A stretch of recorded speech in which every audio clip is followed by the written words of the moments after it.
मेरे प्रिय आत्मा,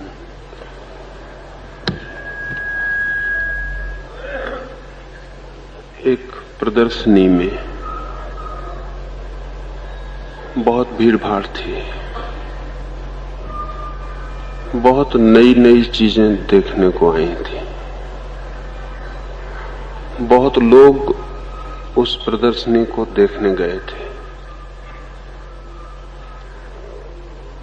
एक आदमी एक कंगारू को भी लाया था प्रदर्शनी में दिखाने को। उसके झोपड़े के बाहर भी बड़ी भीड़ थी, लेकिन एक परिवार बड़े विचार में पड़ा था।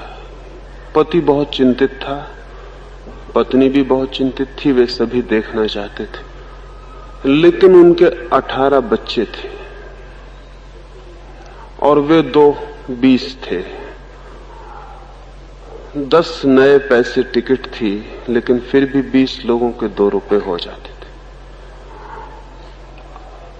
थे। जो आदमी कंगारू प्रदर्शित कर रहा था, वो भी उनकी परेशानी देख के उनके पास आया और उसने कहा, आप बड़े परेशान हैं। उस आदमी ने कहा कि 20 हैं हम, 18 मेरे बच्चे हैं, मेरी पत्नी और मैं। कुछ सस्ते में दिखाना नहीं हो सकेगा? कुछ कंसेशन रेट्स पर दिखाना नहीं हो सकता? उस आदमी ने कहा, ये 18 बच्चे आपके ही हैं।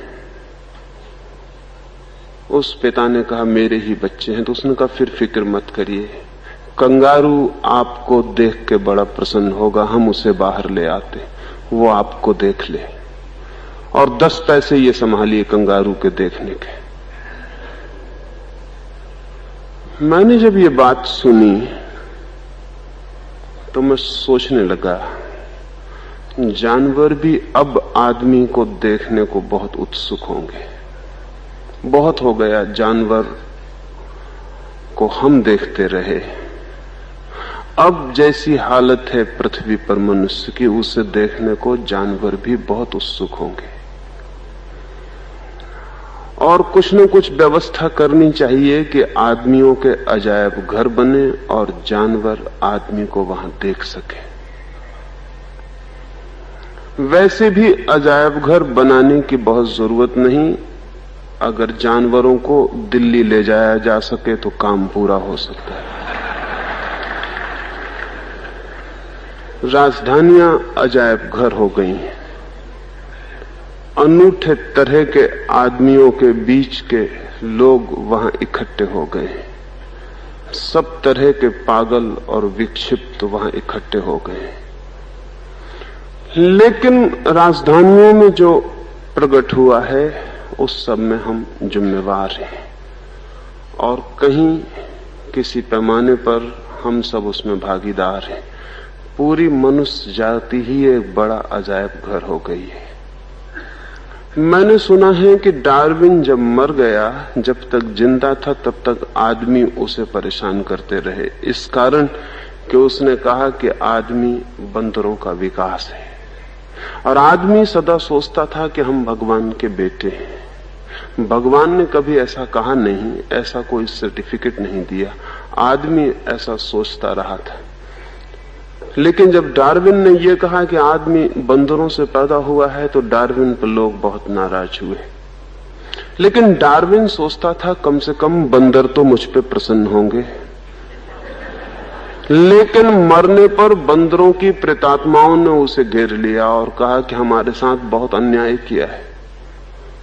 आदमी को हमारा विकास कहते हो? आदमी हमारा पतन है।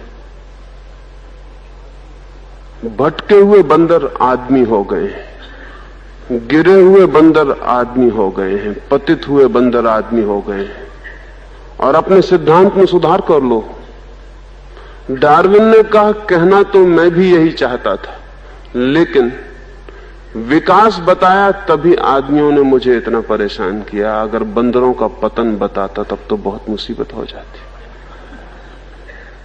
लेकिन मजाक जाने दें, आदमी की समस्या बहुत गंभीर है।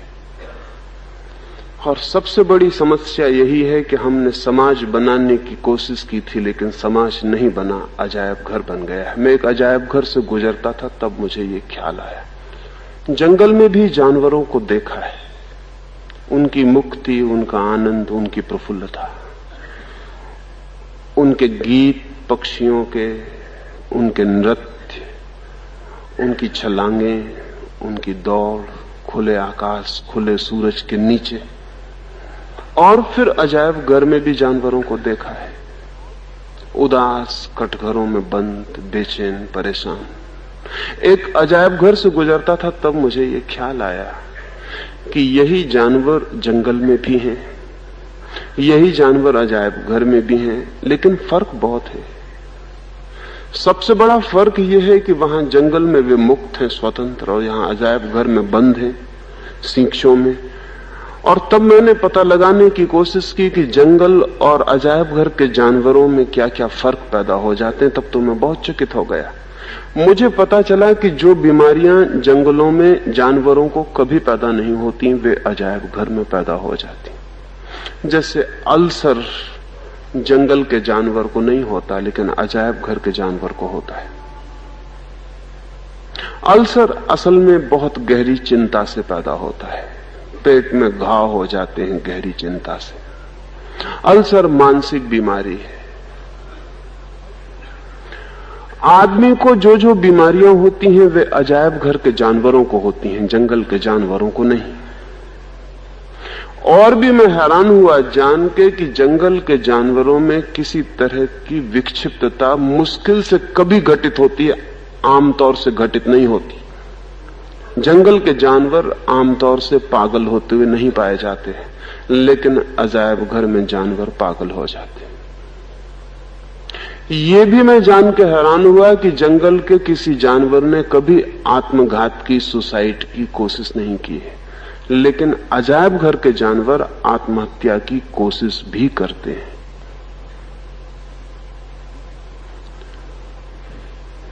तब मैं सोचने लगा कि आदमी ये सब काम करता है जो अजायब घर के जानवर करते हैं।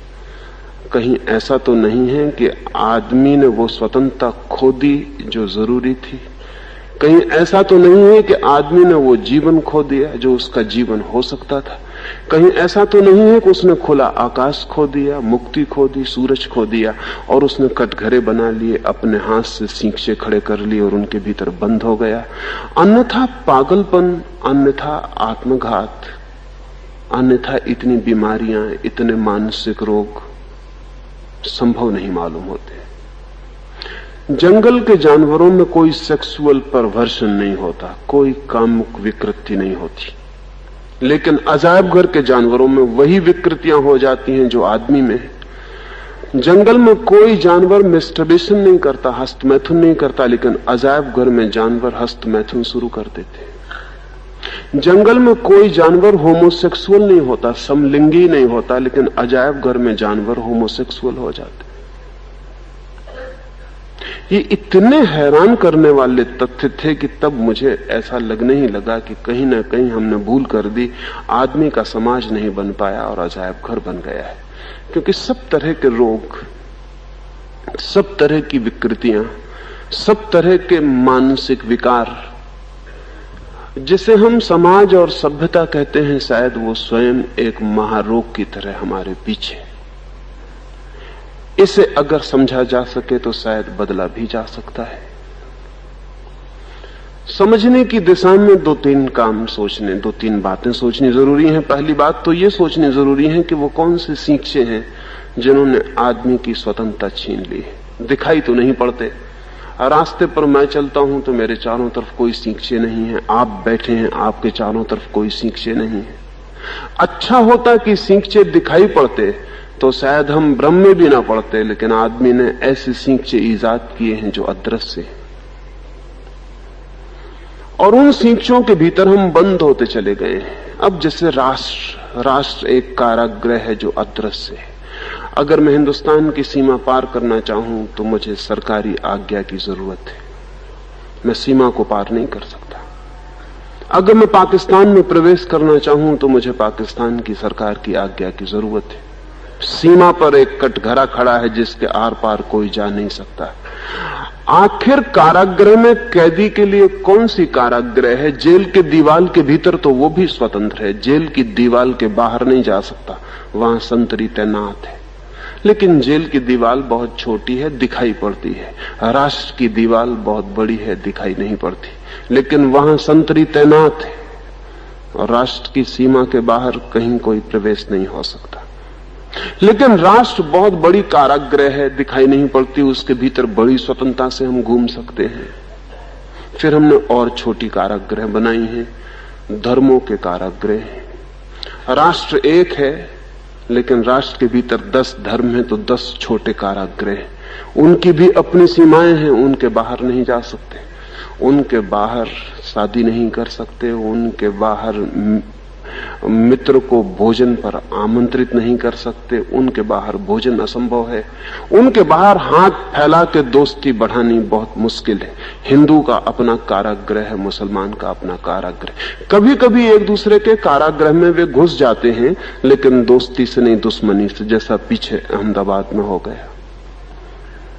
एक दूसरे की दीवालों में घुस जाते हैं हत्या करने के लिए, मित्रता के लिए नहीं। जिनसे शादी करना वर्जित है, उनकी हत्या सिर्फ की जा सकती है। जिनके साथ दोस्ती नहीं बढ़ाई जा सकती, उनसे सिर्फ दोस्तमनी ही बन सकती है, शत्रुता ही बन सकती है। कभी कभी दीवारें टूटती हैं धर्मों की, लेकिन वे तभी टूटती हैं जब एक दूसरे के घर में घुस के हत्या करने की इच्छा पैदा होती। फिर हिंदू मुसलमान के कारागृह हैं, जैन बौद्ध के कारागृह हैं, लेकिन उतने से भी काम नहीं चलता, वो भी बड़े कारागृह हैं। तो फिर हम और छोटे कारागृह हैं, तो जैनों के दिगंबर और श्वेतांबर के कारागृह, उतने से भी काम नहीं चलता। तो श्वेतांबर के भीतर भी तेरापंथी और स्थानकवासी के कारागृह हैं, उतने से भी काम नहीं चलता और हम तोड़ते चले जाते हैं। और अगर हम गौर से देखें तो सीमाओं के भीतर सीमाएं, कारागृह के भीतर कारागृह। जैसे कभी जादूगर का डब्बा देखा हो, उसके भीतर डब्बे और उसके भीतर डब्बे और उसके भीतर डब्बे, और डब्बों का कोई अंत ही नहीं आता और घबराहट होनी शुरू हो जाती है। ऐसा आदमी 1000 तरह के कारागृह में बंद है। अगर वो अजायब घर का जानवर न हो जाए तो और क्या हो सकता है। अगर मनुष्य को समाज बनाना हो, अजायब घर नहीं, विक्षिप्त, पागल, रुग्ण, बीमार लोगों का समूह नहीं, बल्कि जीवित, प्रेम से भरे हुए, करुणा से पूर्ण लोगों का समाज बनाना हो, तो हमें सब तरह के कारागृह तोड़ देने की तैयारी दिखानी जरूरी है। इससे कोई फर्क नहीं पड़ता कि कारागृह का नाम क्या है। बड़े कारागृह वाले लोग छोटे कारागृह तोड़ने की कोशिश करते हैं। राष्ट्र जिसको बहुत प्रेमपूर्ण मालूम होता है, वो कहता है धर्मों के कारागृह तोड़ो, ताकि राष्ट्र का कारागृह मजबूत हो सके। जिसे राष्ट्र बड़ा कीमती मालूम पड़ता है, वो कहता है प्रदेशों के कारागृह तोड़ो, ताकि राष्ट्र का कारागृह मजबूत हो सके। लेकिन अब तक दुनिया में बहुत कम लोग हैं जो कारागृह मात्र को तोड़ देने के लिए आतुर हैं, जो ये नहीं कहते कि छोटे कारागृह को बड़े कारागृह के लिए तोड़ो। जब तक हम इस भाषा में सोचेंगे, तब तक कारागृह कभी भी नहीं टूटने वाले। तब तक आदमी कैद के बाहर नहीं हो सकता, सींचों के बाहर नहीं हो सकता। एक बारगी मनुष्य को समझना होगा कि हम सींचों में नहीं रहना चाहते, चाहे सींचों का नाम हिंदू हो और चाहे सींचों का नाम जैन हो और चाहे सींचों का नाम ब्राह्मण हो, शूद्र हो, और चाहे सींचों का नाम हिंदुस्तान हो, चीन हो, पाकिस्तान हो। हम सींचों के भीतर नहीं रहना चाहते। सब तरह के सींचे खतरनाक हैं और आदमी को पागल किए दे रहे हैं। क्यों? आखिर सींचे आदमी को पागल क्यों कर देते हैं? एक लिविंग स्पेस की जरूरत है हर आदमी को। जिंदा रहने के लिए एक विस्तार की जरूरत है। विस्तार जितना ज्यादा होगा, जीवन उतना मुक्त होगा। विस्तार जितना कम होगा, जीवन उतना सिकुड़ जाएगा। विस्तार जितना बड़ा होगा, उतनी ही आत्मा फैलेगी। विस्तार जितना छोटा होगा, आत्मा उतनी सिकुड़ जाएगी। एक बड़े मकान में रहने का मजा और एक छोटी कोठरी में रहने का फर्क यही है। एक छोटी कोठरी में हम भी सिकुड़ जाते हैं, एक बड़े मकान में हम भी फैल जाते हैं। जितना विस्तार होगा मनुष्य के जीवन की, जितनी विस्तृत आधारशिला होगी, उतना आदमी की आत्मा विकसित होती है। लेकिन हम खंड खंड में तोड़ते हैं। छोटे छोटे खंड तोड़ के भी मन भरता नहीं तो और छोटे खंडों में तोड़ते हैं, और खंडों में तोड़ते तोड़ते आखिर में एक एक आदमी ही खंड रह जाता है। एक एक आदमी एक एक छोटा टुकड़ा रह जाता है। चारों तरफ सीमाएं आ जाती हैं और सब तरफ से बंद आदमी भीतर बेचैन और परेशान हो जाता है। इसके दोहरे परिणाम होते हैं। पहला परिणाम तो यह होता है कि उसकी आत्मा कभी फैल नहीं पाती, और जब आत्मा न फैल पाए तो पागल होना शुरू हो जाता है, विक्षिप्तता आनी शुरू हो जाती है। और दूसरा परिणाम यह होता है कि आत्मा को फैलाने के झूठे रास्ते खोजने पड़ते हैं। जब जिंदगी सब तरफ से बंधी हो तो आत्मा को फैलाने के लिए ऐसे रास्ते खोजने पड़ते हैं जो अपने आप में गलत है। जैसे आज सारी दुनिया में कॉन्शसनेस, चेतना को विस्तीर्ण करने के लिए ड्रग्स का उपयोग हो रहा है, एलएसडी का, मेस्कलिन का। क्या आपको पता है कि आदमी इतना ज्यादा सिकुड़ गया है कि अब उसे बेहोश होकर ही वो अनुभव कर पाता है कि मैं फैला हुआ हूं। एलएसडी को वो कॉन्शसनेस एक्सपेंडिंग ड्रग कहते हैं। वो कहते हैं कि एलएसडी को लेने से आदमी की चेतना विस्तीर्ण हो जाती, थोड़ी देर को, 6 घंटे को, 10 घंटे को उसकी सब सीमाएं टूट जाती हैं, वो सारे जगत के साथ एक हो जाता है। चांद उसे अपने से एक मालूम पड़ता है, फूल अपने भीतर खिलते हुए मालूम होते हैं, सूरज दूर नहीं मालूम पड़ता, निकट आ जाता है, और दुनिया की सब सीमाएं गिर जाती हैं। एक तरफ हम सीमाएं बनाए चले जा रहे हैं और आदमी इतना बेचैन हो गया है कि वो असीम को छूने के लिए एलएसडी जैसे ड्रग्स का, रासायनिक तत्वों का उपयोग करने को मजबूर हो गया। धार्मिक लोग विरोध करते हैं एलएसडी का, लेकिन मजा यह है कि धार्मिक लोग जो सीमाएं खड़ी करते हैं वे ही सीमाएं एलएसडी लेने को लोगों को मजबूर कर रही हैं। एक तरफ आदमी पागल हुआ जाता है सीमाओं में बंधकर, दूसरी तरफ सीमाओं से ऊबकर बेहोशी के रास्ते खोज रहा है। पूरी मनुष्य जाति का इतिहास अगर हम इस भांति देखें तो हम हैरान होंगे कि सारी मनुष्य जाति के लंबे इतिहास में हमने शराब, नशे, गांजे और अफीम और मेस्कली और सोम रस से लेके एलएसडी तक आदमी की चेतना विस्तीर्ण हो, फैल सके, सीमाएं टूट सके, इसके लिए नशे का उपयोग किया है। ऋग्वेद के ऋषियों से लेके अमेरिका के आधुनिक बीटल और हिप्पी तक आदमी की चेतना फैल सके। लेकिन आदमी की चेतना फैल क्यों नहीं सकती? हम चारों तरफ सीमाएं बांधे हुए, वो सीमाएं हम तोड़ने को राजी नहीं। अगर यही स्थिति रही तो आने वाले 50 वर्षों में सारी मनुष्य की चेतना बेहोशी के रासायनिक द्रव्यों के नीचे दब जाएगी, उसके सिवाय कोई रास्ता नहीं रह जाएगा फैला हुआ अनुभव करने के लिए।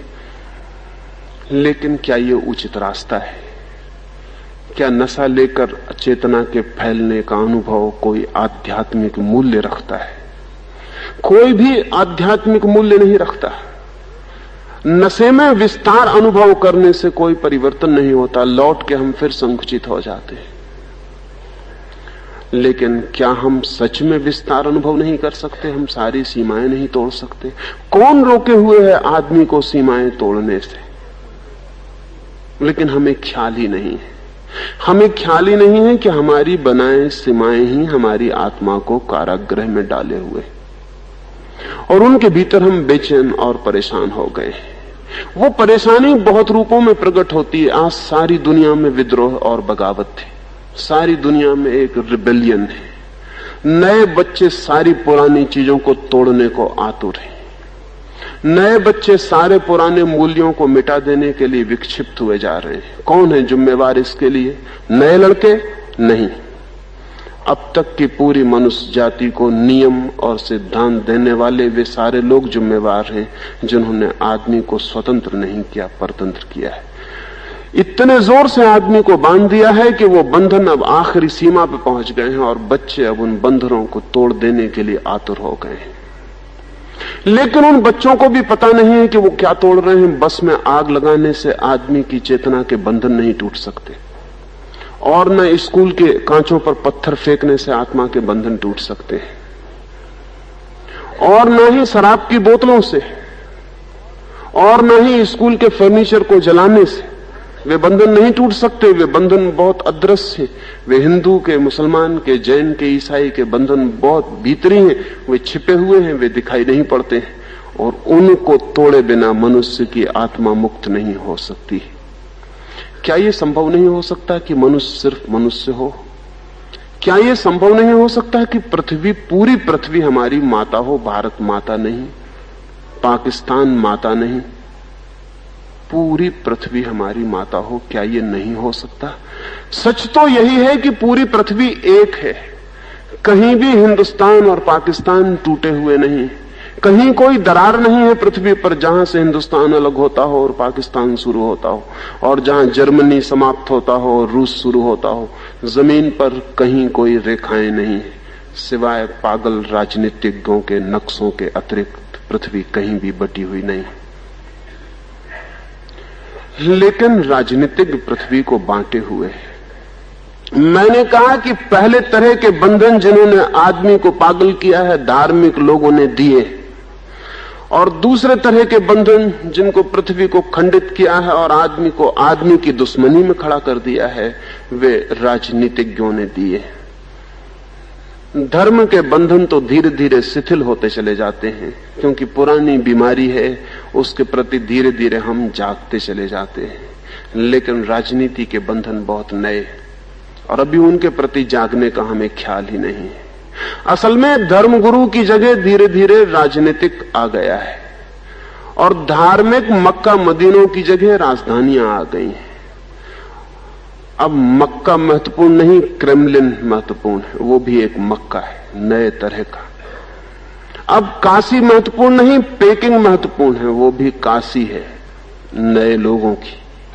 अब गीता और कुरान उतने महत्वपूर्ण नहीं, अब दास कैपिटल ज्यादा महत्वपूर्ण है, वो भी धर्म पुस्तक है नए धार्मिकों की। पुराने धर्मगुरु बदले हैं, उनकी जगह नए धर्मगुरु आए हैं, और नए धर्मगुरु और भी खतरनाक हैं। नए धर्मगुरु राजनीतिज्ञ हैं जो आदमी को फिर बांट रहे हैं, जगह जगह खंड खंड किए दे रहे हैं। सारी पृथ्वी को उन्होंने टुकड़ों में बांट दिया है, फिर पृथ्वी के छोटे छोटे टुकड़ों को भी और टुकड़ों में बांट दिया है, और इतने टुकड़े हैं ये, इन टुकड़ों के कारण इतने युद्ध हैं, इतने युद्ध हैं। इन युद्धों के कारण आदमी के जिंदगी में शांति के और आनंद के फूल खिलने असंभव हो गए। पिछले 3000 साल में 15,000 युद्ध हुए। प्रति वर्ष 5 युद्धों का अनुपात है। कहीं ना कहीं जमीन के किसी कोने पर युद्ध चल रहा है, कहीं ना कहीं आग भड़की है, चाहे वियतनाम हो, चाहे कोरिया हो, चाहे कश्मीर हो। कहीं ना कहीं आग जलेगी, कहीं ना कहीं आदमी जलता रहेगा। जमीन के किसी न किसी कोने पर उपद्रव, घाव बनते ही रहेंगे। अब तक ऐसा नहीं हुआ कि कभी एक दिन को भी शांति हो पृथ्वी पर, कहीं ना कहीं उपद्रव है। किसके कारण? कौन तोड़ता है आदमी को? कौन आमने सामने खड़ा कर देता है? राजनीतिज्ञ तोड़ रहा है, लेकिन राजनीतिज्ञ तोड़ने को मजबूर है, क्योंकि बिना तोड़े लोगों पर राज्य नहीं किया जा सकता। हिंदुस्तान में अंग्रेजों की हुकूमत थी, तो हिंदुस्तान के राजनीतिज्ञ लोगों को समझाते थे कि अंग्रेजों का नियम है डिवाइड एंड रूल, तोड़ो और राज्य करो।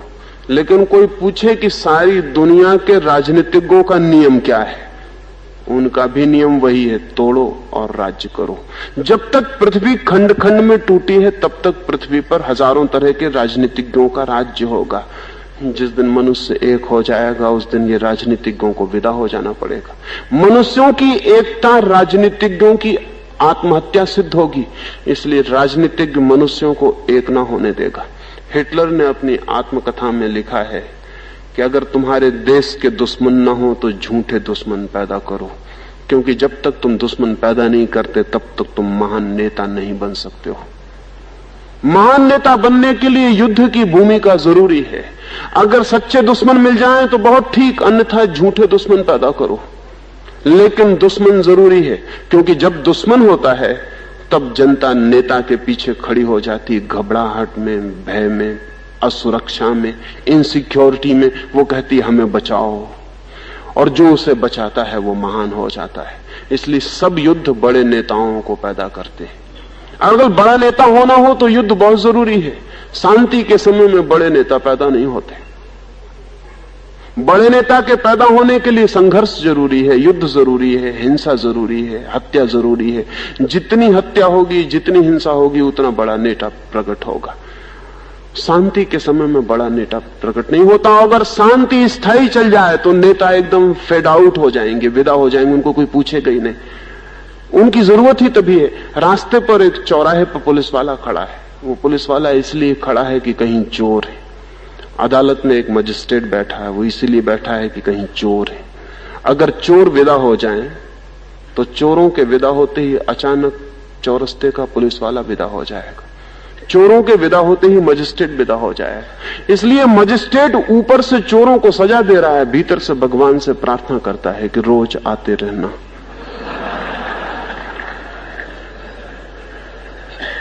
स्वाभाविक उसका धंधा तो चोरों पर है, उसकी जिंदगी चोरों पर है। राजनीतिज्ञ ऊपर से कहता है शांति चाहिए और कबूतर उड़ाता है, शांति के कबूतर, लेकिन भीतर से युद्ध की कामना करता है। युद्ध चाहिए। युद्ध ना हो तो राजनीतिक नेता की कोई जगह नहीं है। युद्ध ना हो तो राजनीति की ही कोई जगह नहीं है। असल में युद्ध से ही राजनीति पैदा होती है। फिर अगर बड़ा युद्ध न चलता हो तो छोटा युद्ध चलाना पड़ता है।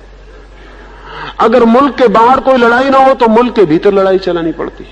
अगर मुल्क के भीतर भी ना हो तो एक ही पार्टी को दो हिस्सों में तोड़ के लड़ाई चलानी पड़ती है। बड़ा नेता लड़ाई में पैदा होता है, छोटे नेता शांति में जीते हैं। छोटे नेता कभी बड़े नहीं हो सकते अगर लड़ाई ना चलती हो। तो लड़ाई चलनी ही चाहिए, किन्हीं भी तलों पर, हजार हजार तलों पर लड़ाई चलनी चाहिए। लड़ाई नेता को बड़ा करती है, जनता को आतुर करती है, जनता की आंखों को उठाती है नेता को देखने के लिए। इसलिए नेता निरंतर नई लड़ाई की चेष्टा में संलग्न। और मजा यह है कि रोज मंच पर खड़े होकर कहता है कि शांति चाहिए, एकता चाहिए, मनुष्य इकट्ठा हो, सब एक हो। इधर मंच पर ये कहेगा, मंच के पीछे सारे उपाय करेगा जिनसे मनुष्य एक ना हो पाए, जिनसे कभी आदमी इकट्ठा ना हो पाए, जिससे पृथ्वी कभी इकट्ठी ना हो पाए। इसकी पीछे कोशिश चलेगी। लेकिन ये हम समझ सकते हैं, एक डॉक्टर है, वो मरीज का इलाज करता है और मरीज की तरफ सब तरफ से कोशिश करता है कि मरीज ठीक हो जाए। डॉक्टर मरीज को ठीक करने के लिए है। लेकिन पता है कि जब महामारी फैलती है, प्लेग फैलती है या अब फ्लू फैलता है, तो डॉक्टर आपस में कहते हैं कि सीजन चल रहा है। डॉक्टर का सीजन तो तभी आता है, ऋतु तभी आती है धंधे की, जब फ्लू फैले, प्लेग फैले, मलेरिया फैले, लोग बड़े पैमाने पर बीमार हों। इधर डॉक्टर इलाज कर रहा है मरीज का, उधर प्रार्थना कर रहा है कि बीमार कैसे बढ़े। और पैसे वाले बीमार का इसलिए ठीक होना बहुत मुश्किल हो जाता है। गरीब बीमार को ज्यादा देर बीमार रखने में डॉक्टर का कोई भी हित नहीं। पैसे वाले बीमार का ठीक होना मुश्किल हो जाता। अक्सर तो पैसे वाले बीमार ही बने रहते हैं, क्योंकि डॉक्टर जितनी देर पैसे वाला बीमार रहे उतने ही हित में है उसके। अब ऊपर से डॉक्टर दिखता है बीमारी से लड़ रहा है और भीतर से वो बीमारी के लिए प्रार्थना कर रहा है। इसलिए ऊपर मंचों पर जो चेहरे दिखाई पड़ते हैं वे मंच के पीछे वही नहीं है, ये ध्यान में रखना जरूरी। मंच पर चेहरे बिल्कुल बनावटी, मंच पर वे कुछ और कहते हैं, और 100 में 99 मौके ये हैं कि मंच पर वे जो कहते हैं ठीक उससे उल्टा मंच के पीछे करते होंगे। जो भी शांति की बातें चलती हैं उनके पीछे युद्ध का इंतजाम चलता है। इसलिए बड़े आश्चर्य की बात है कि दुनिया के सारे युद्ध शांति के लिए होते, सब युद्ध शांति के लिए होते। वो कहते हैं कि हम इसलिए लड़ रहे हैं ताकि दुनिया में शांति हो सके, इसलिए लड़ रहे हैं कि दुनिया में शांति हो सके। लड़ना जरूरी है, शांति की रक्षा के लिए युद्ध जरूरी है। हिटलर भी शांति की रक्षा के लिए लड़ते हैं, और चर्चिल भी, और रूजवेल्ट भी, और स्टालिन भी, सभी शांति के लिए लड़ते हैं। हिंदुस्तान भी और पाकिस्तान भी सभी शांति के लिए लड़ते हैं, लेकिन राजनीतिज्ञ की जिंदगी अशांति पर निर्भर है। इसलिए राजनीतिज्ञ शांति चाह नहीं सकता, और अगर दुनिया को शांति चाहनी हो तो राजनीतिज्ञ को विदा देना जरूरी हो गया। वो हट जाना चाहिए, उसकी कोई जगह नहीं होनी चाहिए। लेकिन आज उसी की जगह है, वही सब कुछ है, उसे हम सारी ताकत दे रहे हैं और वो हमारी अशांति का बुनियादी आधार है। हम उसको ही भोजन खिला रहे हैं, हम उसका ही सम्मान कर रहे हैं और फूल मालाएं पहना रहे हैं, क्योंकि वो शांति की बातें करता है। लेकिन शांति की बातों से शांति का कोई भी संबंध नहीं है। मैंने सुना है एक रात एक होटल में बड़ी देर तक कुछ मित्र भोजन करते रहे और शराब पीते रहे। जब वे रात विदा होने लगे, कोई 1 बज गया था, तो होटल के मैनेजर ने कहा, ऐसे भले लोग अगर रोज आते रहें तो हमारी जिंदगी के चांद चमक जाएं। विदा होते मेहमानों में से जिसने पैसे चुकाए थे उसने कहा, भगवान से प्रार्थना करो कि हमारा धंधा ठीक चलता रहे तो हम रोज आएं। उस मैनेजर ने कहा, भगवान से रोज प्रार्थना करूंगा तुम्हारा धंधा ठीक चले, लेकिन ये तो बता जाओ कि तुम्हारा धंधा क्या। उसने कहा, ये मत पूछो, अन्यथा प्रार्थना करना जरा मुश्किल पड़ेगा। फिर भी उसने कहा, अब और मुश्किल में डाल दिया, तुम बता तो जाओ कम से कम तुम्हारा धंधा क्या, हम प्रार्थना करेंगे। उस आदमी ने कहा, मैं मरघट पर लकड़ियां बेचने का धंधा करता हूं, हमारा धंधा रोज चलता रहे, 10-5 लोग रोज मरघट पहुंचते रहे तो हम रोज आते रहे। किसी का धंधा मरघट पे लकड़ी बेचने का भी है, वो आपकी प्रतीक्षा कर रहा है, वो मेरी प्रतीक्षा कर रहा है। वो प्रतीक्षा कर रहा है कि कब हम मरे, उसकी दुकान नहीं चल रही। राजनीतिक का धंधा बिल्कुल मरघट पे लकड़ियां बेचने का है। वो प्रतीक्षा कर रहा है कब युद्ध हो, कब लोग मरे, कब हिंसा हो कि वो आए और लोगों को समझाए कि शांति चाहिए। इधर वो युद्ध भी करवाएगा, दंगे भी करवाएगा, उधर दंगे को मिटाने के लिए अमन कमेटी, शांति कमेटी भी बनवाएगा। वही आदमी संघर्ष करवाएगा, वही आदमी शांति के लिए आके व्यवस्था भी करेगा। ये दोहरे चेहरे हम कब पहचान पाएंगे? अगर हम नहीं पहचान पाएंगे तो आदमी की हालत रोज बुरी से बुरी होती चली जा रही है। इस बात को समझ लेना बहुत जरूरी है कि जो मुल्ला, जो पंडित झगड़े करवाता है वही फिर अमन कमेटी का मेंबर होता है, फिर वही मस्जिद में और मंदिरों में प्रार्थनाएं करता है। वो प्रार्थनाएं करता है कि सब में शांति होनी चाहिए। और कोई पूछे कि आदमी में अशांति कौन करवा रहा है? मंदिर और मस्जिद के अलावा कौन अशांति करवा रहा है? मंदिर और मस्जिद अशांति करवाएंगे। मंदिर का पुजारी समझाएगा कि गौ माता है, इसलिए गौ की अगर पूंछ कट जाएगी तो दंगे हो जाएंगे। और फिर मंदिर का पुजारी समझाएगा कि शांति रखो, अधार्मिक आदमी हो गए हो, धार्मिक आदमी सदा शांत रहता है। मस्जिद का आदमी समझाएगा कि ये मोहम्मद साहब का बाल है, ये बाल भी बड़ा कीमती, ये बाल भी हजरत बाल है, ये कोई साधारण बाल नहीं। ये बाल अगर चोरी चला जाएगा तो सैकड़ों लोगों की हत्या हो सकती, लेकिन ये बाल बचाना पड़ेगा। और जब दंगे फसाद हो जाएंगे, आग लग जाएंगी और लाशें बिछ जाएंगी, तो वही मौलवी समझाएगा कि मोहम्मद का तो संदेश है शांति, सब शांति से रहो। इस्लाम का तो मतलब ही शांति, सबको शांति से रहना चाहिए। ये दोहरे चेहरे हम कब पहचानेंगे? राजनीतिक युद्ध करवाएगा और शांति की बातें करता रहेगा। अगर हम ये दोहरे चेहरे नहीं पहचानते, अगर ये डबल रोल हमारे ख्याल में नहीं आता, तो आदमी का समाज कभी भी समाज नहीं बनेगा, ये अजायब घर ही बना रहेगा। लेकिन ये चेहरे पहचाने जा सकते, इन चेहरों के भीतर खोजबीन की जा सकती। आखिर राजनीतिक इतना युद्ध में क्यों उत्सुक है? सभी महत्वाकांक्षी युद्ध में उत्सुक होते हैं, क्योंकि महत्वाकांक्षा गहरे में युद्ध की जन्मभूमि है। एम्बिशियस सारे लोग जिनकी महत्वाकांक्षा है युद्ध के आकांक्षी होंगे, क्योंकि शांति में महत्वाकांक्षा के पौधे को बढ़ने का कोई उपाय नहीं, वह अशांति में ही बढ़ता है। अशांति उसके लिए खाद का काम करती है। और राजनीतिक महत्वाकांक्षी अंतिम सीमा का है, एम्बिशियस पार एक्सीलेंस, उसके आगे फिर और कोई महत्वाकांक्षा नहीं। वो महत्वाकांक्षा से मरा जा रहा है। उसे कुछ होना है, उसे somebody होना है, उसे कुछ होके दिखाना है। और इस कुछ होने के लिए वो न मालूम कितने जाल रचेगा, सिद्धांत के, आइडियोलॉजी के, और गरीबों के, समाजवाद के, हित के, मंगल के, लोक कल्याण के, सारी बातें करेगा। और पीछे सिर्फ एक बात है, वो दूसरा चेहरा पहचान लेना जरूरी है, अन्यथा बड़ी मुश्किल है। वो दूसरा चेहरा यह है कि उसे कुछ होना है। वो समाजवाद के सीढ़ियों से कुछ हो, कि साम्यवाद की सीढ़ियों से कुछ हो, कि वो गांधीवाद की सीढ़ियों से कुछ हो, ये सवाल दूसरा है। ये सीढ़ियां बेमानी है, उसे कुछ होना है, उसे समबडी होने की मंजिल तक पहुंचना है। और एक दफा वो मंजिल पर पहुंच जाए तो वो सब सीढ़ियां पीछे गिरा देता है, क्योंकि फिर उन्हीं सीढ़ियों से दूसरे लोग भी आ सकते हैं। एक दफा उसे पहुंच जाने तो फिर पहला काम वो उन सीढ़ियों को गिराने का करता है जिनसे वो पहुंचा था। स्टालिन साम्यवाद के नाम पर शक्ति में पहुंचा, फिर उसने सीढ़ियां गिरानी शुरू की। कहा तो ये जाता है कि लेनिन को ही उसने जहर दे के मारा, पक्का नहीं कहा जा सकता, क्योंकि स्टालिन जैसे लोग जब जहर देते हैं तो पता लगाना बहुत मुश्किल बात है। लेकिन लेनिन के अंतिम वक्तव्य और पत्र ये कहते हैं कि जरूर कुछ गड़बड़ हुई।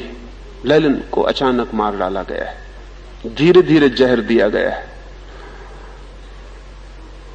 लेनिन जिसकी सीढ़ियों से स्टालिन चढ़ा, उसे गिरा देना पड़ा। ट्रॉट्स्की को रूस छोड़ के भाग जाना पड़ा। ट्रॉट्स्की दूसरी सीढ़ी जिससे क्रांति ऊपर गई, और मेक्सिको में स्टालिन के आदमी ने हथौड़ा मार के उसकी खोपड़ी तोड़ दी, उसकी हत्या कर दी।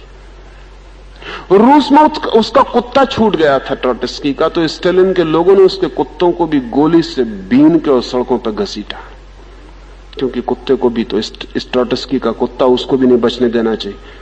कुत्ते पे भी तो कोई चढ़ सकता है, सीढ़ी बन सकता है। ट्रॉट्स्की का कुत्ता, गांधी जी की खड़ाऊ सीढ़ी बन सकती, तो ट्रॉट्स्की का कुत्ता क्यों सीढ़ी नहीं बन सकता? चढ़ने के लिए कोई भी चीज काम दे सकती है। उसको भी गोली भून डाला। स्टालिन ने फिर करीब अंदाजन 60 लाख से लेकर 1 करोड़ लोगों की हत्या की रूस में। 1 करोड़ पूंजीपति रूस में कहां? दुनिया के किसी मुल्क में नहीं। तो 1 करोड़ कौन से लोग मारे? इसमें मजदूर भी हैं, इसमें गरीब भी हैं। अब बड़े मजे की बात है, जिन गरीबों के लिए क्रांति हुई उन्हें गरीबों को गोली से भून दिया गया। फिर सीढ़ियां तोड़ देनी पड़ी, फिर सब सीढ़ियां तोड़ देनी पड़ी। स्टालिन ने एक एक आदमी का सफाया किया, एक एक सीढ़ी का पहिया तोड़ा, तोड़ता चला गया। स्टालिन के मरने के बाद खुर्शियोव एक सभा में बोल रहा था, तो सभा में उसने कहा कि स्टालिन ने इतनी इतनी हत्याएं की, इस तरह से समाजवाद को नुकसान पहुंचाया। एक आदमी ने खड़े होकर कहा कि आप भी तो स्टालिन के साथ जिंदगी भर थे, आपने पहले क्यों नहीं कहा?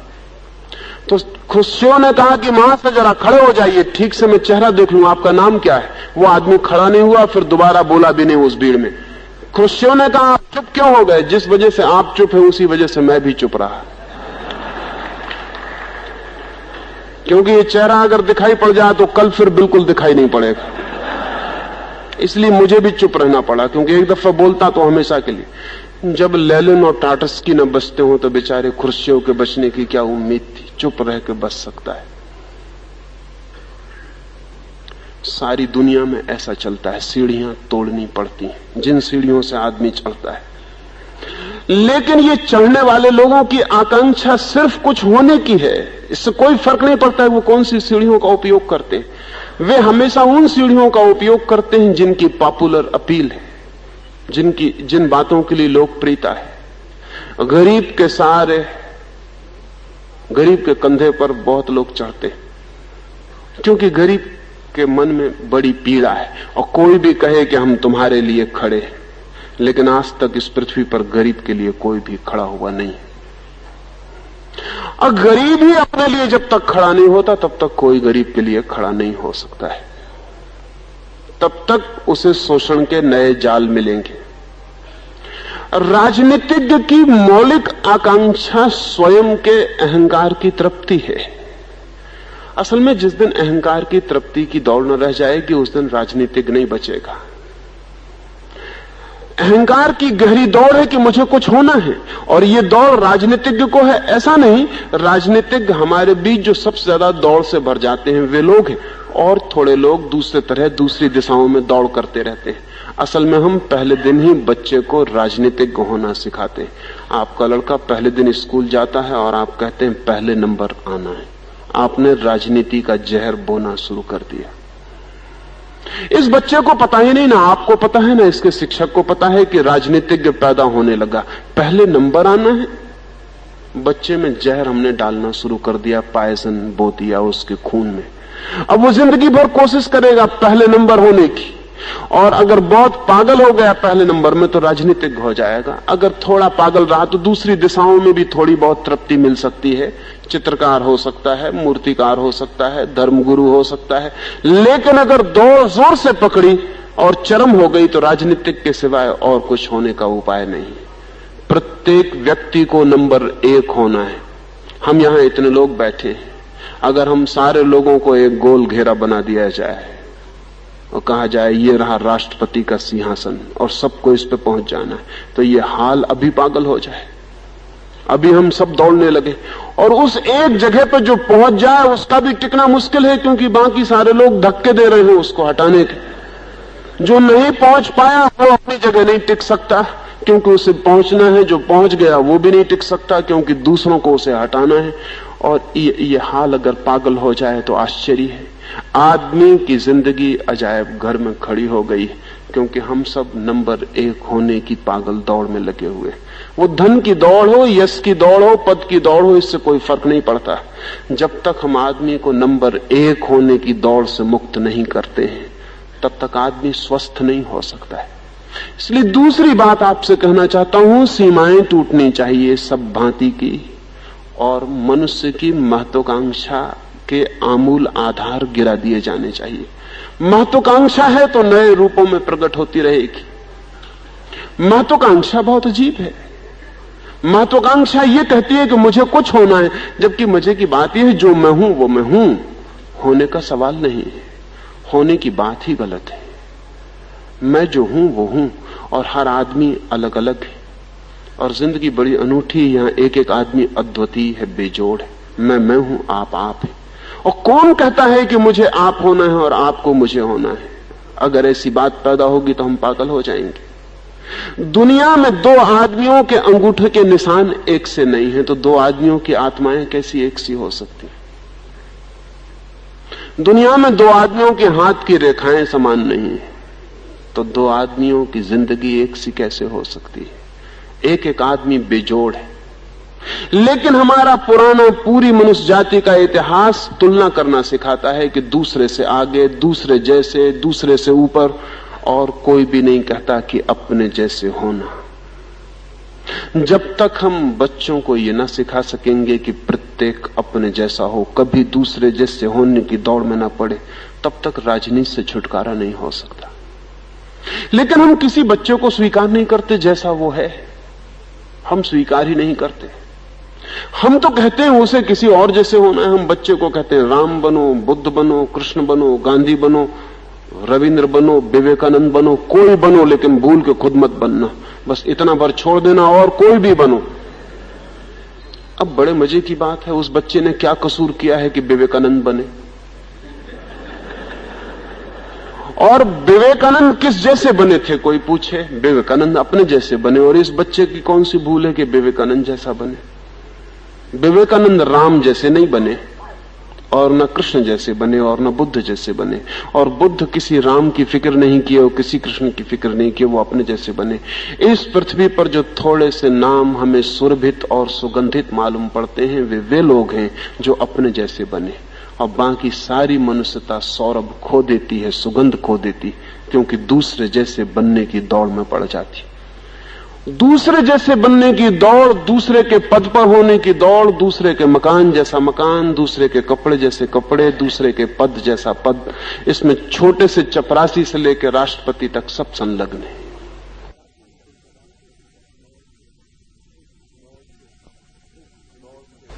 इस दौड़ से जिंदगी सुगंध को, सौंदर्य को उपलब्ध नहीं हो पाती।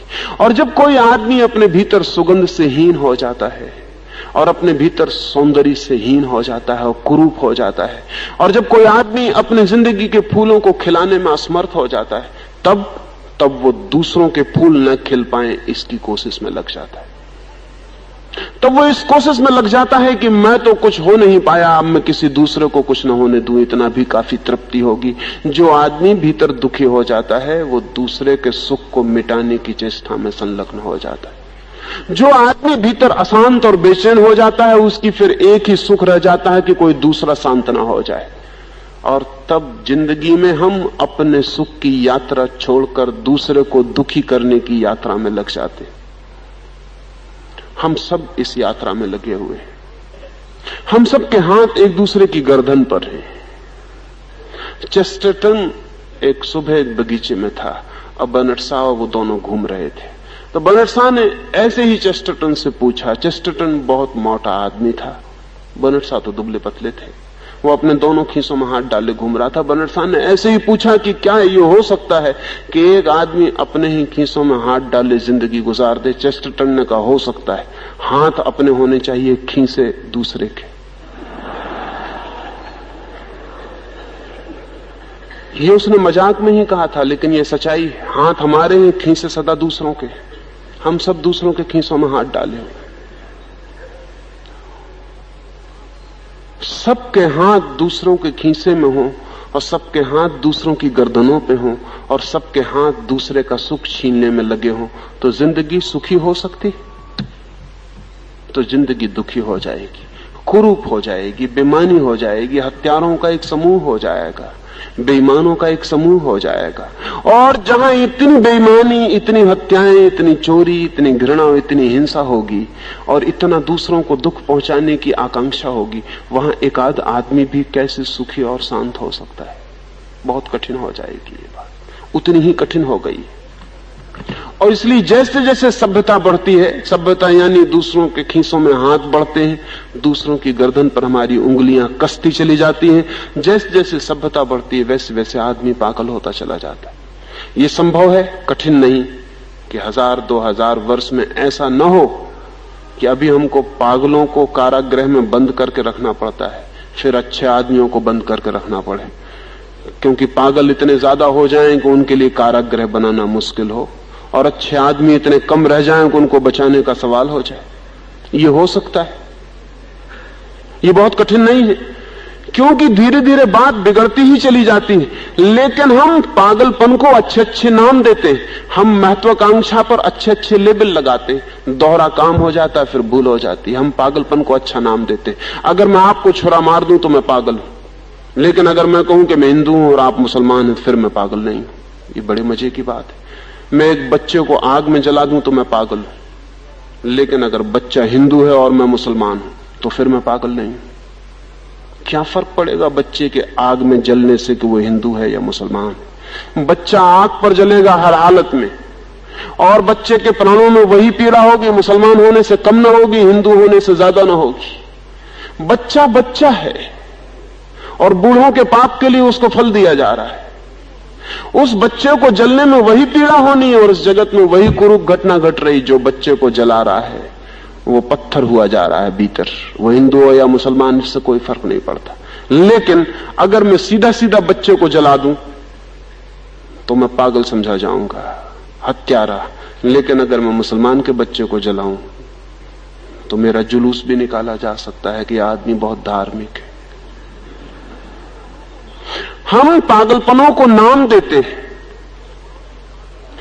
मेरे पड़ोस में एक आदमी रहते हैं, वो नल पे पानी भरते हैं, तो अगर कोई स्त्री निकल जाए तो वो फिर से बर्तन को धोते हैं, कोई स्त्री दिख जाए फिर से बर्तन को धोते हैं। कभी कभी 100 दफे भी ऐसा करना पड़ता है, क्योंकि सड़क है, किसी स्त्री पर रोक तो लगाई नहीं जा सकती, और गरीब आदमी है वो, तो घर में कोई नल नहीं है, चौरस्ते के नल पे पानी भरना पड़ता है। लेकिन स्त्री दिख जाए तो उनका घड़ा जो है अपवित्र हो जाता है, तो वो उसको धो डालते हैं। लेकिन मोहल्ले के लोग उनको धार्मिक आदमी कहते हैं कि वो बहुत धार्मिक आदमी, कई लोग उनके पैर भी छूते हैं। मैंने एक दिन पूछा कि इनका इतना आदर किस लिए? उन्होंने कहा आपको पता नहीं, ये बहुत धार्मिक आदमी। अगर स्त्री निकल जाती तो ये घड़े को फिर से धोते। अब ये आदमी पागल होता है, इसको पागल खाने में रखना चाहिए, इसका इलाज होना चाहिए, लेकिन ये आदमी धार्मिक हो गया क्योंकि 10 पागल मिल गए हैं जो कह रहे हैं कि ये बहुत अद्भुत घटना है, ये घड़े को धोना, ये रिचुअल पागल का है। घर में एक आदमी माला फेर रहा है तो हम कहते हैं धार्मिक आदमी है, लेकिन सोचें अगर माला फेरना धार्मिक ना होता हमारे ख्याल में, और अचानक घर में एक आदमी गुरियों पर ऐसा हाथ फेरने लगता आंख बंद करके, तो हम डॉक्टर को खबर करते इस आदमी को क्या हो गया है, इसको क्या हो गया है, ये आंख बंद करके गुरिये सरका रहा है। लेकिन हम नहीं कहेंगे ये डॉक्टर को बुला के, क्योंकि हमने ये मान लिया, इस पर हमने एक लेबल लगाया है जो धार्मिकता का है। तिब्बत में उन्होंने एक प्रेयर व्हील बनाया हुआ है, वो और होशियार लोग, उन्होंने एक चरखे जैसा एक चाक बना लिया, उसमें 108 आरे लगा दिए और प्रत्येक पे मंत्र लिख दिया। 108 गुरिये हम फेरते, उन्होंने 108 स्पोक वाला व्हील बना लिया, उसको प्रेयर व्हील, प्रार्थना चक्र। वो उसको घुमा देते हैं, धक्का मार दिया, वो प्रेयर व्हील 10-5 चक्कर लगा लेता है, उतने मंत्रों का उनको लाभ मिल जाता है। अब तो बिजली पहुंच गई होगी, अब तो उनको प्लग लगा देना चाहिए, वो दिन भर चक्कर लगाता रहेगा। वो धार्मिक आदमी है, जितने चक्कर लग गए उतने गुना 108 उनको मंत्र का लाभ मिल गया। यह आदमी कभी भी समझदारी होगी तो इसका हमें इलाज करना पड़ेगा, ये क्या कर रहा है, ये कर क्या रहा है। लेकिन जब हम लेबल लगा देते हैं तो पागलपन पहचानना मुश्किल हो जाता है। पूरब के मुल्कों में इसलिए पागलों की संख्या कम है पश्चिम के मुल्कों की बजाय, और कोई कारण नहीं। कई तरह के पागलों पर यहां दूसरे लेबल लगे हैं, वहां सब तरह के पागल पर पागल का लेबल लग गया है। वहां संख्या ज्यादा मालूम पड़ती, यहां कम मालूम पड़ती। संख्या बराबर, संख्या में कोई फर्क नहीं, लेकिन यहां पागलों में कई तरह के विभाजन है। कुछ धार्मिक पागल, उनको फिर पागल नहीं कहते हो। कुछ राजनीतिक पागल हैं, उनको हम पागल नहीं कहते। कुछ और तरह के पागल हैं, ढंग ढंग के पागल हैं, उनको हम पागल नहीं कहते। तो फिर पागल कम बच जाते हैं, क्योंकि कई पागल पागल के लेबल से बच के दूसरा लेबल लगाए हुए। लेकिन यह हमें पहचानना पड़ेगा, महत्वाकांक्षा पर भी दूसरे लेबल लग जाते हैं। कोई कहता है जनता की सेवा करनी है, लेकिन वो तभी तक कहता है जब तक पद पर नहीं होता। पद पर पहुंचते से जनता यानी क्या, कोई मतलब ही नहीं रह जाता, जनता की कोई फिक्र नहीं रह जाती। जनता की सेवा पूरी हो गई क्योंकि फला आदमी पद पर पहुंच गया। पद पर पहुंचना था इसलिए जनता की सेवा भी करनी पड़ती थी। अब वो पद पर पहुंच जाने के बाद जनता विदा हो जाती, उससे कोई मतलब नहीं रह जाता। लेकिन जनता की सेवा का लेबल लगाने से महत्वाकांक्षा को बचाव मिल जाता है, फिर महत्वाकांक्षा चल सकती है। इसलिए जनता के सेवकों से अब सावधान होने की जरूरत है। जनता के सेवकों ने मनुष्य का जितना अनहित किया है अब तक, उतना सीधे सीधे दुष्टों ने नहीं किया, क्योंकि दुष्टों से हम सावधान हो सकते हैं। दुष्ट ऐसा आदमी है जिससे हम सावधान हो सकते हैं, क्योंकि डर है कि वो कोई नुकसान पहुंचा दे। सेवक ऐसा आदमी है जो पैर दबाने से शुरू करता है और आखिर में गर्दन पकड़ लेता है। उसे पहचानना मुश्किल है, क्योंकि पैर दबाने वाला आदमी गर्दन पकड़ेगा इसका ख्याल ही नहीं आता, और पैर दबाते दबाते हमारी नींद लग जाती है और वो गर्दन पे पहुंच जाता है। असल में पैर दबाना गर्दन को पकड़ने की सीढ़ी है, तरकीब है। ये दोहरे चेहरों से सारी मनुष्यता को सावधान होने की जरूरत है, और लेबल उखाड़ के भीतर की सच्चाई क्या है वो देखने की जरूरत है। तो शायद हम मनुष्य का समाज निर्मित कर पाए, अन्यथा समाज निर्मित नहीं हो पाएगा। एक आध दो बातें इस संबंध में और समझ लेनी जैसी हैं। ये मनुष्यों में इतना रुग्ण चित्त कैसे है, क्यों है? आदमी सहज और सरल क्यों नहीं है? सारे लोग समझाते हैं सहज होना चाहिए, सरल होना चाहिए, लेकिन आदमी सहज और सरल बिल्कुल नहीं। आदमी बहुत जटिल है, बल्कि जिनको हम सहज और सरल कहते हैं उनकी जटिलता और भी अद्भुत है। मैं एक दिन ट्रेन में चला, मेरे साथ एक सन्यासी सवार हुए। वे सन्यासी टाट के कपड़े बांधे हुए थे, पट्टियां उनको बांधे हुए थे। बहुत लोग उन्हें छोड़ने आए थे। मैंने किसी से पूछा, उन्होंने कहा बड़े सरल आदमी, देखते नहीं। कपड़ा भी नहीं पहनते, फट्टियां बांधे हुए हैं, टाट बांधे हुए हैं, इतने सरल आदमी। मैं सोचने लगा कि टाट बांधने से सरलता का क्या संबंध हो सकता है। फिर भी अब लोग इतने कहने आए तो ठीक ही कहते होंगे। फिर ट्रेन चल पड़ी, मैं आंख बंद करके लेटा रहा। उन्होंने अपनी टाट पट्टियां निकाल के रखी। एक छोटी सी टोकरी थी, उसमें 2-3 पट्टियां, टाट पट्टियां और थी, उनके बाकी कपड़े होंगे। उन्होंने मेरी तरफ देखा कि मैं जागा तो नहीं हूं। मैं तो आंख बंद किए पड़ा था। फट्टियों के नीचे से उन्होंने रुपए निकाले, जल्दी से गिनती की, फट्टियों के नीचे वापस रख दिए और रुपए उनको भेंट में मिले होंगे। फिर भी उनको डर लगा, हालांकि हम 2 ही थे उस कमरे में, तो उन्होंने वे रुपए फिर अपने सिर के नीचे रख के और फट्टियों में दबा के और सो गए। सुबह जब वे उठे तो मैंने देखा आईने के सामने खड़े हैं और फट्टियां बांध रहे हैं बड़े साज संवार से। आईने के सामने फट्टियां बांधने का कोई अर्थ समझ में नहीं आता।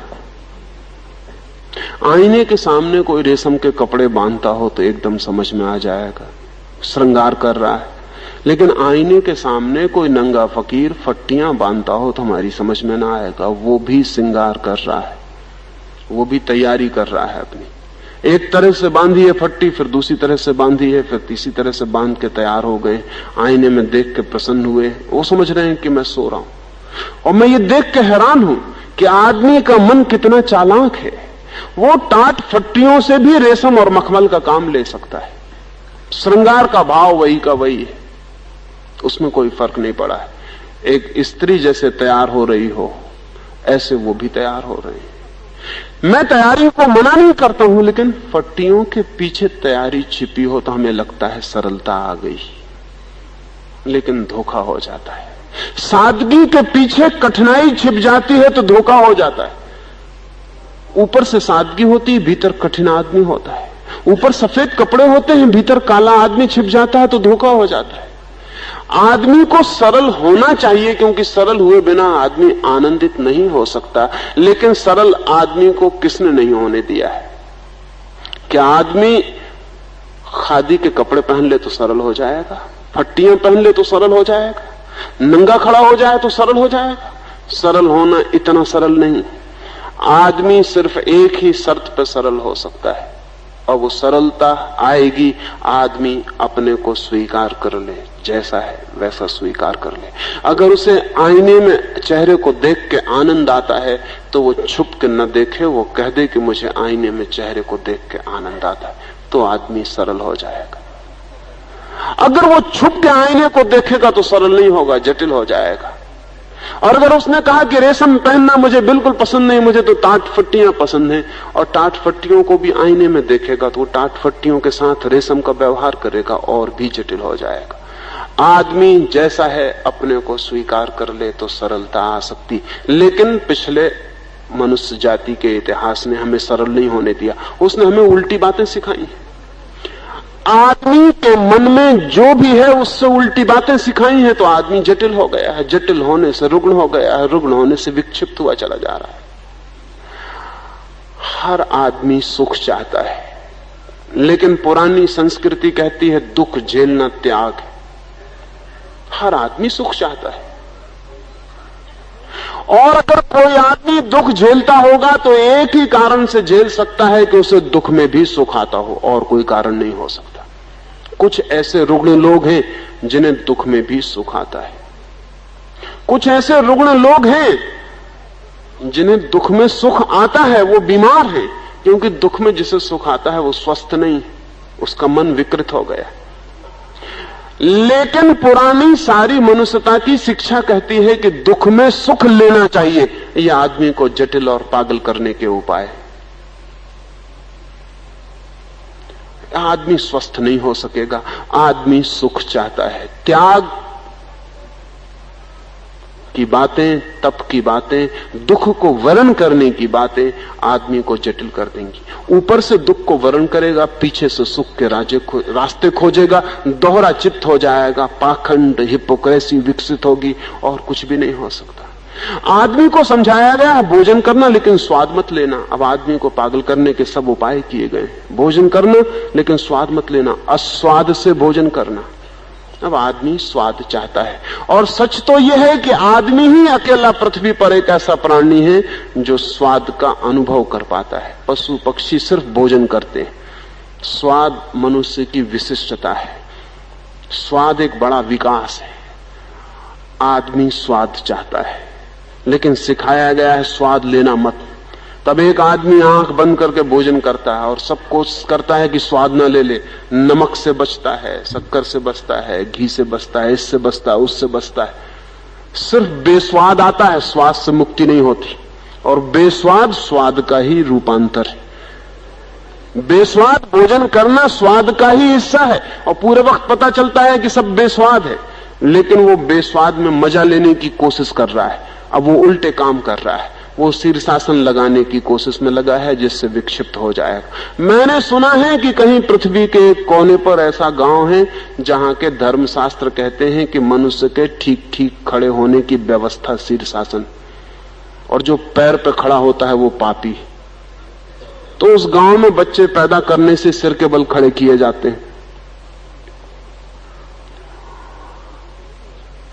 इसका परिणाम ये तो नहीं होता कि बच्चे सिर के बल खड़े हो जाना सीख जाते हो। एक परिणाम जरूर होता है कि पैर के बल चलना नहीं सीख पाते। सिर के बल तो खड़े होना सीख ही नहीं पाते, लेकिन सिर के बल खड़े करने की चेष्टा में पैर में जो शक्ति आनी थी, पैर पे खड़े होने की जो प्रशिक्षण होना था, वो भी नहीं हो पाता। हाँ, कुछ बच्चे सिर के बल खड़े हो जाते हैं, और सिर के बल केवल वही बच्चे खड़े हो जाते हैं जो बच्चों में सबसे ज्यादा मंद बुद्धि के हैं। क्योंकि मंद बुद्धि को कोई फर्क नहीं पड़ता, वो गोबर गने से उसे कैसा भी खड़ा कर दो, उसे सिर के बल खड़ा कर दो तो वैसे ही खड़ा हो जाता है। बुद्धिहीनता सिर के बल भी खड़ी हो सकती, बुद्धिमान तो इंकार करेगा। तो जो बुद्धिहीन है उस देश में वो सिर के बल खड़े होने में समर्थ हो जाते हैं। उनके सिर बड़े बड़े हो जाते हैं, धीरे धीरे पैर छोटे हो जाते हैं, फिर वो सिर के बल ही खड़े रहते हैं। उनके सिर कद्दू हो जाते हैं, आदमी के सिर नहीं रह जाते। लेकिन लोग उनको महात्मा कहते हैं और नारियल चढ़ाते हैं और हाथ पैर जोड़ते हैं। और जो लोग पैर के बल चलते हैं वो बेचारे सेल्फ कंडेम्ड हो जाते हैं। वो सोचते हैं कि हम पाप कर रहे हैं क्योंकि पैर के बल चल रहे हैं। और जब पैर के बल 2-4 मील चल के लौटते हैं तो पाप के प्रायश्चित के लिए कद्दू हो गए किसी सिर को नमस्कार करते हैं कि हे महात्मा, हमसे बड़ी गलती हो गई, माफ कर देना। उस गांव में जो स्वस्थ हैं वो पापी समझे जाते हैं, और जो रुग्ण हैं और पागल हो गए और बुद्धि खो दी वो महात्मा हो गए। मैं बड़ा हैरान हुआ कि ये गांव कहाँ है। मैं रात सोचता सोचता सो गया कि ये गांव कहाँ है। रात सपने में मुझे ख्याल आया ये अपने देश की खबर है। सुबह में बहुत हैरानी में जगा। मैं तो सोचता था ये गांव कहीं और होगा, लेकिन वो यही निकला, हमारा ही गांव, हमारा ही देश। सारी मनुष्यता ही ऐसे, पूरी पृथ्वी ही सिर के बल खड़े होने की कोशिश करती रही। उस कोशिश में आदमी जटिल, रुग्ण, बीमार, विक्षिप्त, परवर्ट हो गया है। आदमी जैसा है उसे स्वीकार करना पड़ेगा। सीधा उसके भीतर क्रोध है तो क्रोध को स्वीकार करना पड़ेगा, उसके भीतर सेक्स है तो सेक्स को स्वीकार करना पड़ेगा, उसके भीतर प्रेम है तो प्रेम को स्वीकार करना पड़ेगा, स्वाद है तो स्वाद, सुख है तो सुख, उसकी जो आकांक्षाएं हैं, उसकी जो इच्छाएं हैं, वो सब स्वीकार करनी पड़ेंगी। लेकिन पुरानी संस्कृति सबको काट डालने को कहती, इच्छाओं को काट डालो तब स्वर्ग मिल सकता है, आकांक्षाओं को जला डालो तब मुक्त हो सकते हो। आदमी जो है वो न रह जाए, सब नष्ट भ्रष्ट कर दो तब कुछ होगा। लेकिन ये बड़ी उल्टी बात है। इस उल्टी बात का सिर्फ एक ही परिणाम हो सकता है कि हम ऊपर से और हो जाएं, भीतर से और हो जाएं, और जिंदगी दोहरे रास्तों पर दौड़ने लगे, और जिंदगी पाखंड हो जाए। पाखंडी समाज अजायब घर ही बनेगा, समाज नहीं बन सकता। स्वस्थ समाज बनाने का नियम होगा कि हम मनुष्य जैसा है प्रकृति से उसे पूरा का पूरा स्वीकार करें। महात्माओं पे थोड़ा कम ध्यान दें और परमात्मा पे थोड़ा ज्यादा ध्यान दें। परमात्मा जो दे रहा है, आदमी को जैसा बना रहा है, उसकी तरफ फिक्र करें। महात्मा परमात्मा के बड़े पुराने दुश्मन, वो महात्मा परमात्मा के बड़े खिलाफ। वो कहते हैं परमात्मा ने ऐसा आदमी बनाया, ये ठीक नहीं है, हम ऐसा आदमी बनाना चाहते हैं, ये ठीक आदमी होगा। परमात्मा का बनाया हुआ आदमी गलत है। महात्मा एक नया आदमी बनाने की कोशिश में लगे, अब तक सफल नहीं हुए, लेकिन उनकी कोशिश ने आदमी को पंगु और क्रिपल्ड कर दिया। उनके प्रयास अब बंद हो जाने चाहिए। महात्माओं से छुटकारा चाहिए ताकि हम परमात्मा के निकट पहुंच सके। ये बड़ी उल्टी बात मालूम पड़ेगी, क्योंकि हमें तो लगता है महात्मा परमात्मा की तरफ ले जाने वाले गुरु हैं। महात्मा कभी परमात्मा तक नहीं ले जा सकते, क्योंकि महात्मा परमात्मा ने जो भी निर्मित किया हो सबका विरोध कर रहे हैं। वो कहते हैं ये पृथ्वी असार, ये जीवन पाप, ये आदमी की इच्छाएं सब अंधकार, नरक। इस आदमी जैसा है ऐसा नहीं, एक आइडियल, एक आदर्श आदमी उन्होंने बनाया है जो कहीं भी नहीं है। वो उस आदर्श आदमी की शक्ल में सबको ढाल देना चाहते हैं। उनकी ढालने की कोशिश में एक एक आदमी मरा जा रहा है, सब तरफ से टूटा जा रहा है, लेकिन उनकी कोशिश जारी है और वो बड़े मजबूत रहे अब तक। लेकिन अब आगे उनकी मजबूती से छूटना पड़ेगा। अगर हम चाहते हैं स्वस्थ मनुष्य विकसित हो तो मनुष्य की प्रकृति को स्वीकार करना पड़ेगा, और प्रकृति की स्वीकृति से परमात्मा तक पहुंचने का द्वार मिल सकता है, क्योंकि प्रकृति परमात्मा का द्वार है। और हम जैसे हैं उसे स्वीकार करना पड़े। इसका यह मतलब नहीं है कि हमारी स्वीकृति से हम जैसे हैं वैसे ही रह जाएंगे, नहीं। हम जैसे हैं जैसे ही हम स्वीकार करेंगे, हम में ट्रांसफॉर्मेशन, रूपांतरण शुरू हो। क्रोध करना मुश्किल हो जाता है। जब तक मैं क्रोध को दबाता हूं तब तक यह होता है कि दिन में 10 दफे दबा लेता हूं और एक दफे हो जाता है। 10 दफे का इकट्ठा हो जाता है, फिर एक दफे में बह जाता है। इसलिए जो आदमी दिन में क्रोध को दबा रहा हो उससे जरा सावधान रहना, सांझ होते होते वो क्रोध करेगा। और जिस आदमी ने 2-4 दिन क्रोध दबाया हो उससे वीकेंड में मिलना ही मत। और जिस आदमी ने 1-2 साल क्रोध किया हो उससे दोस्ती मत करना, वो हत्या भी कर सकता है। 1-2 साल जिसने क्रोध को दबा लिया हो उसके भीतर इतना क्रोध इकट्ठा हो जाता है कि वो हत्या कर सकता है। ये बड़े मजे की बात है कि दुनिया के हत्यारे वे लोग नहीं होते जो रोज क्रोध कर लेते हैं। दुनिया के हत्याएं वे लोग करते हैं जो बहुत दिन तक क्रोध नहीं करते, तब इतना क्रोध इकट्ठा हो पाता है कि वे हत्या कर सके। नहीं तो रोज रोज क्रोध बह जाए तो आदमी कभी इतना क्रोध इकट्ठा नहीं कर पाता। दुनिया के जघन्य अपराधी वे हैं जो बहुत सप्रेस करते हैं, फिर एकदम से विस्फोट हो जाता है और उस विस्फोट में बहुत नुकसान हो जाता है। साधारण आदमी रोज रोज क्रोध कर लेता है, रोज झगड़ लेता है, फिर सब निपटारा हो जाता है, फिर शांत हो जाता है, फिर रोज चलता रहता है। मैं ये कह रहा हूं कि जब हम क्रोध को पूरा स्वीकार कर लेते हैं और क्रोध को पूरा जानते हैं, पहचानते हैं, तो धीरे धीरे अचानक हम पाते हैं कि क्रोध करना असंभव हो गया। क्रोध इसीलिए संभव था कि हम सोचते थे कि क्रोध से दूसरे को चोट पहुंचती है, लेकिन जब हम क्रोध को पूरा जानते हैं तो पता चलता है क्रोध से तो अपने को ही चोट पहुंच जाती है, और अपने को चोट कोई भी नहीं पहुंचाना चाहता। आदमी स्वार्थी है, और अब तक हम समझा रहे हैं कि परार्थी हो जाओ। परार्थी कोई दुनिया में न होता है, न हो सकता है। जिनको हम बहुत बड़े परार्थी कहते हैं, बुद्ध और महावीर, उनसे परम स्वार्थी व्यक्ति खोजने मुश्किल। परम स्वार्थी इस अर्थों में कि जो भी उनके हित में था वही उन्होंने किया है, जो उनके हित में नहीं था उन्होंने कभी किया ही नहीं। अगर उन्होंने आपको गाली नहीं दी तो आप ये मत सोचना कि आप पे दया की और गाली नहीं दी। नहीं, वो जानते हैं कि गाली देने से अपने को ही चोट पहुंचती है, किसी दूसरे को नहीं। अगर उन्होंने क्रोध नहीं किया तो इसलिए नहीं कि क्रोध करने से किसी का नुकसान न हो जाए, उन्होंने क्रोध इसलिए नहीं किया कि वो जानते हैं क्रोध अपने हाथ से अपने पैरों को काटना है। अगर वे चोरी करने नहीं गए तो इसलिए नहीं कि आपके धन की उनको बड़े बचाने की इच्छा है। वे चोरी करने इसलिए नहीं गए कि आपका तो सिर्फ धन खोएगा, उनकी आत्मा भी खो जाएगी। वे उसे खोने को राजी नहीं। आदमी को अगर सहज और सरल बनाना है तो उसे परिपूर्ण उसके स्वार्थ का बोध देना जरूरी, परार्थ का बिल्कुल बोध देने की जरूरत नहीं। एक एक आदमी को अपना स्वभाव, अपना स्वार्थ, अपनी प्रकृति, अपनी इच्छाओं का पूर्ण बोध हो तो आप अचानक पाएंगे वो आदमी धार्मिक होना शुरू हो गया। उस आदमी की जिंदगी में रूपांतरण आना शुरू, एक ट्रांसफॉर्मेशन आया है जहां बदलाहट शुरू हो गई। एक छोटी सी कहानी अपनी बात में पूरी करूंगा। बुद्ध एक गांव के पास से गुजरते, कुछ लोगों ने घेर लिया और बहुत गालियां दी हैं और अपशब्द बोले। बुद्ध ने कहा, तुम्हारी बात पूरी हो गई हो तो मैं जाऊं, मुझे दूसरे गांव जल्दी पहुंचना है। उस गांव के लोगों ने कहा, पागल तो नहीं हो गए हैं आप? हम गालियां दे रहे हैं और आप कह रहे हैं बात नहीं है ये, हम गालियां दे रहे हैं, आप पागल तो नहीं हो गए? बुद्ध ने कहा, पागल मैं था तब तुम आते तो मैं भी समझता कि तुम गालियां दे रहे हो,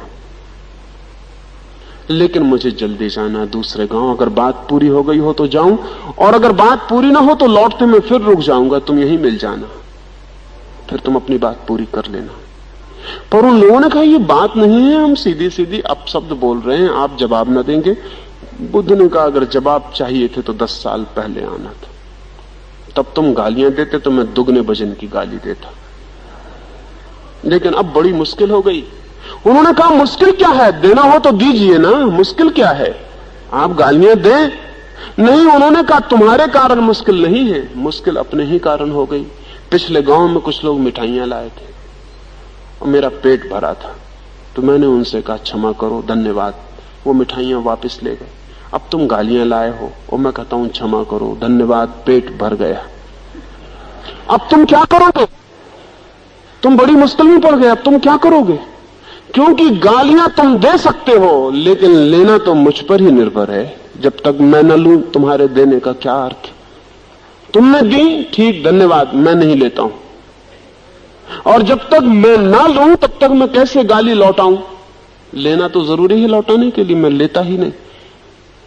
अब तुम क्या करोगे? एक आदमी ने कहा, तो बड़ी मुश्किल हो गई, वो तो मिठाइयां ले गए वापस, लेकिन गालियां हम कहां ले जाएं? बुद्ध ने कहा, अब तुम बैठो यहीं और विचार करो, मैं जाऊं, मुझे दूसरे गांव जल्दी पहुंचना है। लेकिन 10 साल पहले अगर तुम आए होते तो जरूर मैं तुम्हारी गाली ले लेता, क्योंकि मैं इतना नासमझ था कि गालियां भी ले लेता था। अब तो मैं फूल फूल लेता हूं, कांटे छोड़ देता हूं। अब कांटों में हाथ ही नहीं ले जाता। पहले ऐसा नासमझ था कि फूल मुझे दिखते ही न थे, कांटों को ही पकड़ लेता था, चुभ जाता था, फिर रोता था, खून बहता था, पीड़ा होती थी। अब तुम्हारी गालियां मुझे कांटे जैसी लगती हैं, अब तुम ले जाओ, धन्यवाद, तुमने मेरे लिए बड़ी मेहनत की, इतने दूर आए, धूप में कष्ट उठाया, और दुखी हूं कि तुम्हें कुछ भी वापस नहीं लौटा सक रहा हूं। अब ये जो आदमी है परम स्वार्थी, इस आदमी जितने स्वार्थी आप नहीं, आपने दया करके फौरन गाली ले ली होती और आपने दुगने वजन का जवाब भी दे दिया होता, और गांव के लोग प्रसन्न लौट गए होते क्योंकि सफल हो गए होते।